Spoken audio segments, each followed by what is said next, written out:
la ZAC de Beaune, c'est un programme qui démarre à Grenoble au début des années 2000, à l'initiative notamment d'un élu à l'urbanisme qui était Pierre Kermen, et qui avait comme intention de passer à la réalité un certain nombre des ambitions en matière de performance thermique dans un premier temps. Et il a eu envie, et la municipalité avec lui, de mettre en place un démonstrateur d'une capacité extrême à aller dans le sens de la performance énergétique.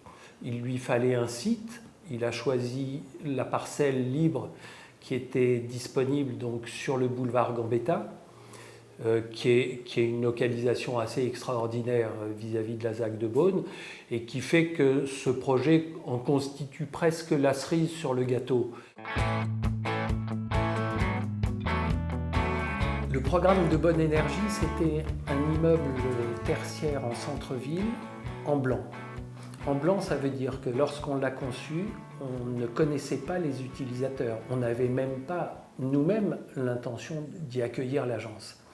Donc le programme assez ambitieux et risqué, je dirais, du promoteur, c'était bien celui-là, de réaliser le premier bâtiment tertiaire à énergie positive en France en blanc. Alors nous-mêmes, notre agence Créon, on s'est assez rapidement rendu compte qu'il aurait été difficile de laisser la place, notamment à d'autres confrères qu'à nous-mêmes dans ce bâtiment. Et on a décidé finalement d'acquérir un plateau de cet immeuble, ce qui a eu un intérêt secondaire, mais dont on découvre la force aujourd'hui, qui est de nous rendre à la fois concepteurs et usagers d'un bâtiment à énergie positive. La forme véhicule aussi d'autres images. Il y en a deux explicitement. C'est que dans un premier temps, on avait imaginé que ce bâtiment puisse être une lanterne qui éclairait à la fois le site et les ambitions, qui lui donnaient une forme visible.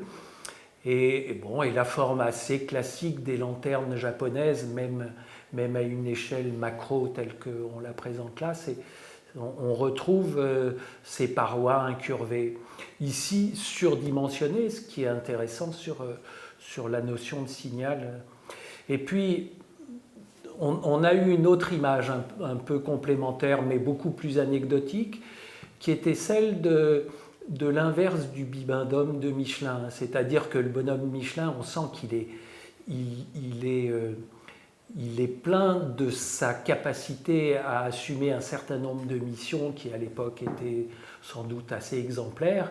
Et nous, on était intéressés par l'inverse qui exprime plutôt une maîtrise, et y compris une maîtrise d'un souffle intérieur qui va assez bien avec celui d'une économie.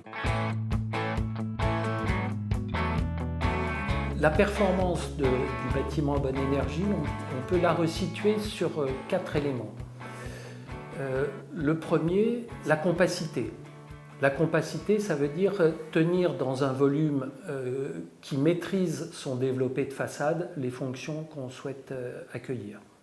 Cette compacité ici, elle n'était pas très difficile à tenir puisqu'elle était générée par le projet d'urbanisme qui nous donnait un volume constructible d'un cube de 19 mètres d'arête. Une autre des particularités de la conception de ce projet, c'est une haute isolation.